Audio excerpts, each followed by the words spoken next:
She banged the cabin door open so hard the frame rattled, pointing her finger straight at me like I was a criminal. "Pack your things and get out! This cabin belongs to the HOA now!" She barked, her voice echoing across the wooden walls. I stood behind my desk, papers in hand, trying not to laugh at the absurdity. "You're trespassing on private property," I said calmly, but that only fueled her rage. She waved a folded paper in the air. Some fake notice with the HOA's stamp scribbled on it. "Don't argue with me. I run this lake community, and I can have you dragged out by the sheriff right now." I noticed her eyes scanning the room, ready to find anything she could use against me when suddenly they froze. Her voice cracked mid-sentence, her face pale as ice. She had spotted the man quietly sitting in the corner, sipping coffee, watching the scene unfold with sharp eyes. Karen's hand trembled as she whispered, "Wait, is that—" The man set his mug down, stood up slowly, and the light caught his face.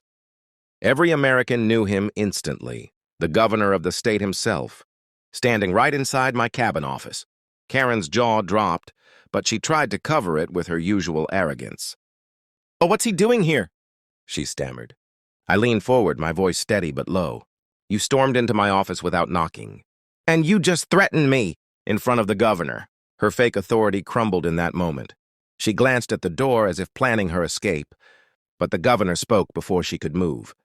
"I came here today to discuss private land rights, and now I've witnessed something far uglier, an abuse of power."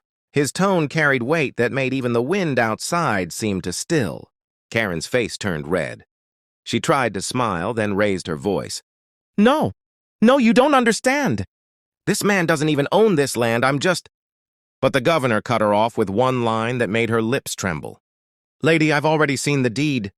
Karen's fake smile shattered, but she doubled down like she always did. "That deed can't be real. People like him, they forge things all the time. I know the rules here, and I am the rules." She jabbed her finger toward me again, but her voice wavered now that the governor's eyes were locked on her. I didn't say a word. I just opened the top drawer of my desk and pulled out a thick black folder. The governor stepped closer, and together we spread the documents across the wooden surface, the purchase contracts, the lake survey maps, the notarized deed with my name. Karen leaned over, squinting, but I noticed her hand trembling as she realized every page was authentic. "Stop pretending this means anything," she snapped, her voice rising. "You think a stack of papers scares me? I'll have your car towed by the morning. I'll fine you for every nail in these walls. Enough," the governor said sharply, and the cabin went silent. His words weren't loud, but they cut through the air like a blade. Karen flinched, but then, in true Karen fashion, she smirked again. "You may be governor," she said smugly, "but the HOA board doesn't answer to you. And trust me, the cops around here are my friends." Right on cue, headlights flashed through the window. A county sheriff's car rolled up the gravel drive, tires crunching against the stones. Karen's grin widened like she had just won. "Told you," she whispered under her breath. "They're here for him." The door swung open and two uniformed deputies stepped inside. Karen rushed to them, pointing furiously at me. "Arrest him! He's trespassing and threatening me! This whole cabin is illegally occupied!" Her shrill voice echoed against the log walls, as if volume could make her lies real. But then something strange happened. The deputies didn't move toward me. Instead, they stood stiff, eyes flicking nervously toward the governor, who was now holding up his ID wallet. Karen didn't notice at first. She was too busy shouting. The governor finally spoke, his voice steady. "Gentlemen, before you act on any false claims, you should know this property is not only private, it's under state protection for the time being. And I was here in person when this woman broke in." Karen froze, realizing too late that the very people she thought were her allies had just seen her exposed. One of the deputies cleared his throat, looking uncomfortable. "Ma'am, we might need to ask you to step outside." Her eyes widened, fury flashing as she turned back to me. "This isn't over. You'll regret crossing me." I folded my arms, calm but firm. "Karen, you just tried to throw me out of my own cabin in front of the governor. Trust me, it's already over." Karen's face twisted, but instead of backing down, she turned her anger on the deputies. "Don't you dare talk to me like that. I've lived here for 20 years. I run this lake community. If you don't drag him out of here right now, I'll make sure both of you lose your badges." Her voice cracked, but she forced it louder, trying to intimidate them like she always did with everyone else. The taller deputy shifted uneasily, glancing at his partner. "Ma'am, you need to lower your voice. We've got the governor standing right here." He emphasized the word governor so hard, even the cabin walls seemed to echo it back. Karen's jaw tightened. She spun around, desperate to regain control, and laughed nervously. Okay, maybe I got a little carried away, but you don't know what he's really like. This man is dangerous. He doesn't belong here. He's probably squatting on this land." I almost smiled at the desperation in her voice. Slowly, I reached under the desk and clicked a small remote. The screen on the wall flickered on, displaying footage from the outdoor cameras I had installed months ago. Every angle of her storming up the steps, shoving open my door, and screaming threats was captured in perfect HD. Karen's mouth opened, but no words came out. Her eyes darted between the deputies, the governor, and the screen as her lies collapsed in real time. That footage is fake," she sputtered. "He probably edited it. Everyone knows people like him." The governor cut her off, his tone sharper than before. "Enough. I've heard more than I needed. You walked into a private office uninvited, waived false documents, and threatened a property owner. And now you're accusing law-abiding citizens of crimes. To cover your own actions?" His voice carried a quiet authority that made even the deputies stand taller. Karen looked cornered, but she wasn't done. Her eyes narrowed as she hissed.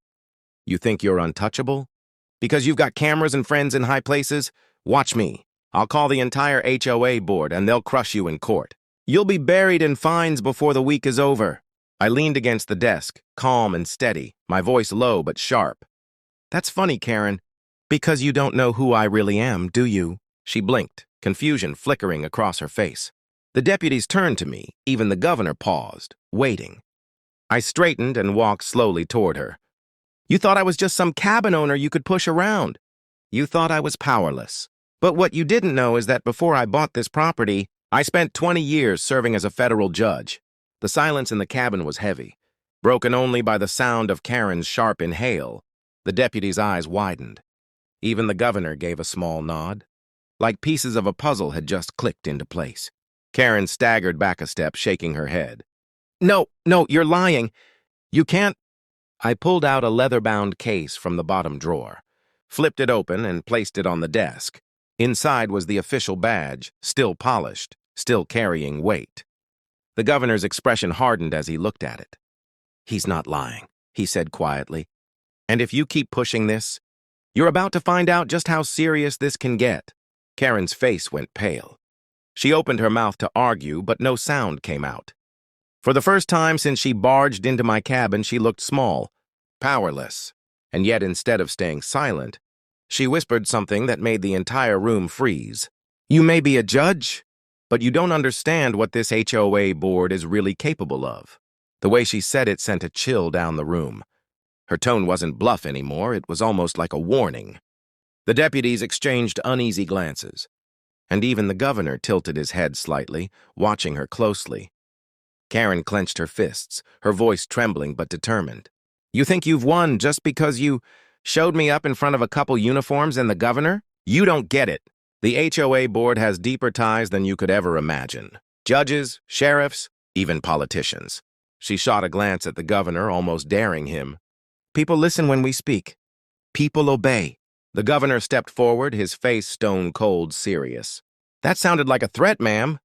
Karen smiled thinly, though her eyes were wild. "Take it however you want.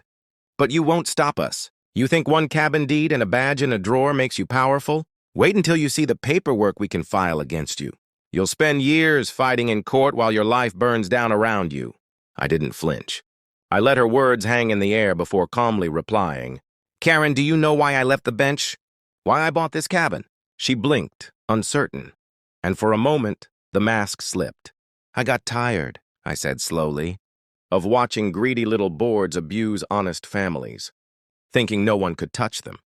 That's why I've been keeping records, every fake notice, every illegal fine, every complaint filed against your HOA is sitting in my safe right now. And guess what? They're already copied to state investigators." Her breath hitched. The deputies turned toward her sharply. Is that true, ma'am? One asked, his hand already near his cuffs. Karen's face twisted with panic, but she forced another laugh. You can't prove anything. You're bluffing. Everyone here knows the system protects us, not people like him. She pointed at me again, her finger trembling. The governor's voice dropped lower, carrying an edge that made her freeze. Karen, I'm the system, and I've just witnessed enough to take this board apart piece by piece. For the first time, Karen staggered back toward the door, her voice cracking. You don't understand. You don't know who we really answer to. I leaned forward, my tone cold as steel. Then let them come. Because this time, Karen, you picked the wrong man to frame. The deputies moved in, one reaching for her wrist. She jerked back, screaming, This isn't over! You'll see, I'll destroy you! Her words echoed across the lake as they dragged her outside into the flashing red and blue lights. Inside the cabin, silence settled. The governor turned to me, his eyes steady.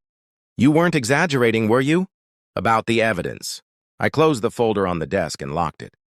No exaggeration.